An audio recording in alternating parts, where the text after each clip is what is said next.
Assalamualaikum warahmatullahi wabarakatuh. Saya Martina Wijayanti Lukmana dengan NPM 19103033026. Program studi S1 Pendidikan IPA, Fakultas Keguruan dan Ilmu Pendidikan, Universitas TIDER. Di sini saya akan menjelaskan mengenai mata kuliah biologi umum yang diampu oleh dosen pembimbing Bapak Dr. Ahmad Mulisin, MPD. Selanjutnya, di sini materi yang akan saya kaji yaitu mengenai Eubacteria, Archaeobacteria, dan fungi atau jamur. Yang pertama yaitu materi mengenai Eubacteria. Eubacteria atau bakteri sendiri merupakan organisme uniselular atau bersel satu dengan tidak memiliki membran inti sel atau prokariotik yang umumnya tidak berklorofil pada dinding selnya.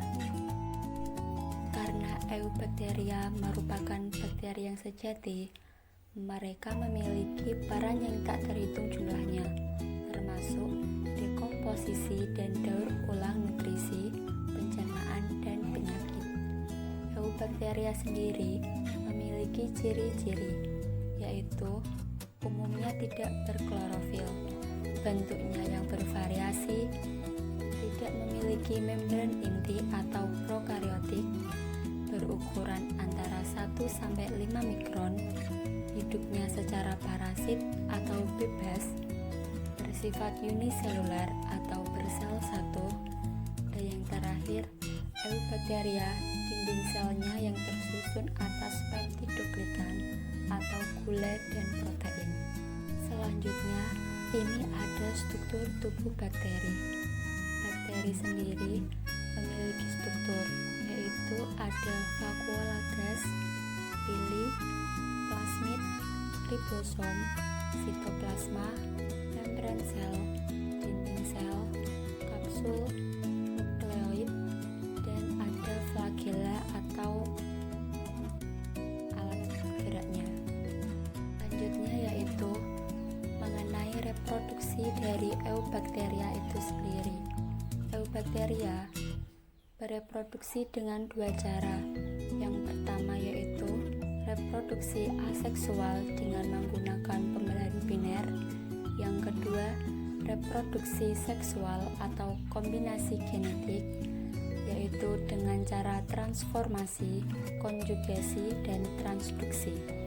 Selanjutnya yaitu mengenai klasifikasi dari Eubacteria. Eubacteria dibagi menjadi kelompok-kelompok utama, yaitu terdiri dari yang pertama Proteobacteria, yang kedua Chlamydia, yang ketiga Spiroseta, yang keempat Cyanobacteria, dan yang kelima bakteri gram positif. Selanjutnya, Eubacteria juga memiliki peran yang menguntungkan. Yang pertama yaitu pembusukan atau penguraian sisa-sisa makhluk hidup. Contohnya yaitu pada Escherichia coli. Yang kedua, pembuatan makanan dan minuman hasil fermentasi. Contohnya yaitu Acetobacter pada pembuatan asam cuka, Lactobacillus bulgaricus pada pembuatan yogurt. Dan masih banyak Eubacteria yang menguntungkan dalam proses pembuatan makanan dan minuman dalam proses hasil fermentasinya. Selanjutnya, Eubacteria juga berperan dalam siklus nitrogen sebagai bakteri pengikat nitrogen, yaitu Rhizobius leguminosaurus yang hidup bersimbiosis dengan akar tanaman kacang-kacangan dan Azotobacter chlorococcum. Selanjutnya yaitu Eubacteria juga memiliki peran yang merugikan, yaitu yang pertama, pembusukan makanan, contohnya pada Clostridium botulinum. Yang kedua, ada penyebab penyakit pada manusia. Contohnya yaitu Mycobacterium tuberculosis pada penyebab TBC. Yang ketiga, penyebab penyakit pada hewan, yang contohnya Bacillus anthracis, penyebab penyakit antraks pada sapi. Yang terakhir, ada penyebab penyakit pada tanaman budidaya, contohnya yaitu Pseudomonas solanacearum, yaitu penyebab penyakit pada tanaman tomat, lombok, terong, dan tembakau. Selanjutnya yaitu materi yang kedua, mengenai Archaebacteria.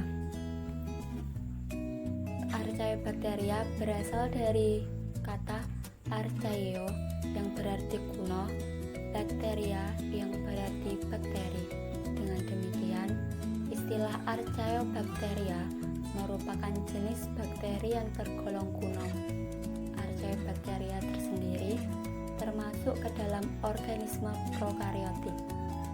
Ciri-ciri dari Archaebacteria yaitu dinding sel tidak terkandung peptidoglikan, tetapi terkandung lipopolisakarida. Yang kedua, hidupnya bebas, tidak ada yang parasit dan bersifat non-patogen, termasuk organisme ekstermofil, bentuknya bulat, batang, spiral, atau tidak beraturan. Memiliki ukuran 0,1 sampai 5 mikron. Reproduksi dengan cara pembelahan biner atau membentuk tunas dan fragmentasi. Selanjutnya dapat diwarnai dengan pewarnaan gram. Yang terakhir, Archaeobacteria memiliki sifat anaerob. Selanjutnya, mengenai klasifikasi Archaeobacteria. Berdasarkan metabolisme dan ekologi, Archaeobacteria dibagi menjadi 3 kelompok. Yang pertama, metanogen.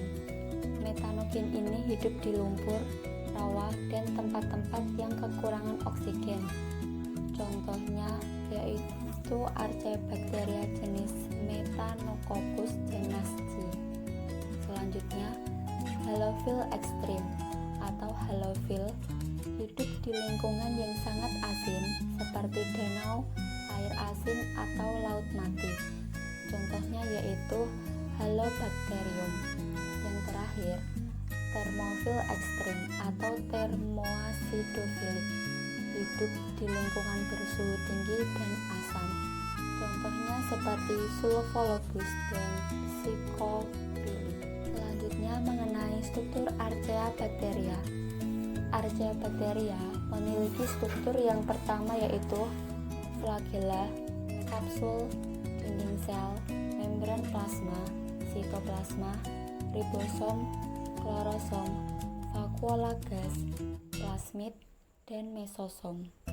Selanjutnya ada peranan Archaeobacteria, yaitu yang pertama, industri makanan berguna untuk mengubah pati jantung menjadi dextrin, sejenis dengan karbohidrat. Contohnya Aspergillus niger, Bacillus coagulans. Selanjutnya ada saat ditambahkan ke dalam deterjen atau sabun cuci untuk meningkatkan kemampuan pada pH dan suhu tinggi. Contohnya Streptococcus bovis, Bacillus stearothermopilus. Yang selanjutnya ada sebagai penghasil gas bio untuk bahan bakar alternatif. Yang terakhir, dimanfaatkan untuk mengatasi pencemaran, misalnya pada tumpahan minyak. Materi yang terakhir yaitu mengenai fungi atau jamur. Jamur atau fungi sendiri merupakan kelompok organisme eukariot, kebanyakan multiseluler, namun ada yang uniseluler dengan ciri khas yaitu talusnya yang berupa benang-benang hifa yang membentuk miselium dan memperoleh makanan dengan cara menyerap zat organik secara langsung. Jamur ini bersifat heterotrof. Dan selanjutnya yaitu ada ciri-ciri dari fungi. Yang pertama, pada bentuk tubuh jamur yang ada yang berbentuk seperti benang maupun membentuk tubuh buah. Biasanya jamur multiseluler serta ada berbentuk bulat maupun oval pada jamur uniseluler. Yang kedua, bersifat eukariotik yang memiliki dinding sel. Yang ketiga, dinding selnya tersusun dari zat kitin. Yang keempat, jamur banyak dijumpai di tempat lembab, agak asam, pada bahan makanan, pada bahan organik, serta hidup sebagai saprofit dan parasit pada tumbuhan, hewan, maupun manusia. Yang kelima, memiliki tubuh yang terbentuk dari hifa. Ada juga yang membentuk anyaman benang yang disebut miselium. Dan yang terakhir, tubuh jamur umumnya multiseluler, walaupun ada yang uniseluler. Berikut mengenai struktur dari jamur. Sudah ada gambarnya, yang di atas itu namanya tutup jamur. Dan di balik dari tutup jamur ada yang namanya lamela. Lamela sendiri terdiri dari hifa, inti sel, dan septa. Di bawahnya yang berbentuk lingkaran itu dinamakan cincin, dan yang bawah seperti akar itu dinamakan miselium. Selanjutnya, mengenai peranan jamur. Jamur memiliki peran yang menguntungkan dan merugikan.